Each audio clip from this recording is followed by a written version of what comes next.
Shalom, selamat pagi. Kita bertemu dalam renungan hari Rabu di tanggal 4 Mei 2022. Terkadang kita harus berdiri diam agar bisa bergerak ke tempat yang Tuhan inginkan. Mari kita berdoa. Kasih dan kemuliaan Allah tetap nyata sampai saat ini. Kami bersyukur, memuji kemuliaan Allah. Biarlah penyertaan Tuhan menjadikan hidup kami menjadi berkat bagi dunia ini.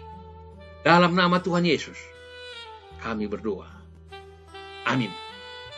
Firman Tuhan, Galatia 3 ayat 29. Dan jikalau kamu adalah milik Kristus, maka kamu juga adalah keturunan Abraham dan berhak menerima janji Allah. Saudaraku, pada pertengahan 90-an, Hong Kong mengalami kenaikan properti gila-gilaan hingga mencapai 90%. Dan banyak membuat orang Hong Kong yang menginvestasikan uangnya di bidang properti. Kenaikan harga properti yang fantastis itu lebih disebabkan faktor psikologis, yakni ada harapan kaya secara mendadak. Sehingga banyak yang ikut-ikutan.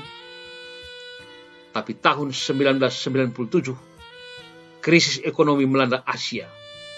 Properti di Hong Kong kolaps. Harga properti turun drastis dan dalam waktu 6 tahun tinggal bernilai 20% saja. Bukan kaya mendadak, malah banyak yang jatuh miskin. Saudaraku, berdasarkan peristiwa itu, kita belajar bahwa apa yang diandalkan oleh manusia sangat rapuh. Karena banyak hal di luar kontrol manusia. Karena itu kita harus berharap kepada Tuhan. Tuhan senang kalau kita sebagai ciptaan mengandalkan Dia. Karena dengan demikian Dia akan menyatakan kuasa dan kasih setianya kepada kita.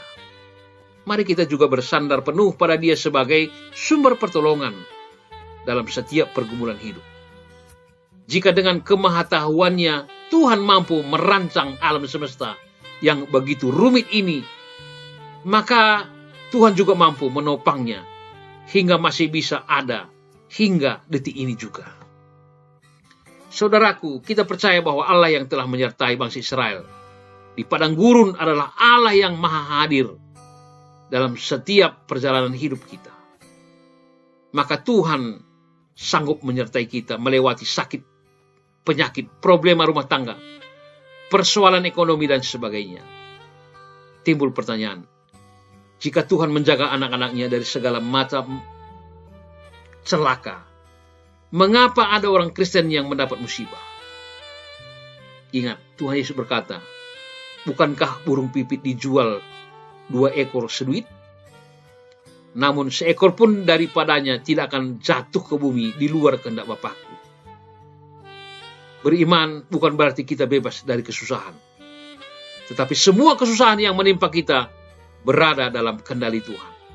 Ingat, Tuhan bukan orang suruhan yang akan menjaga kita sesuai dengan keinginan.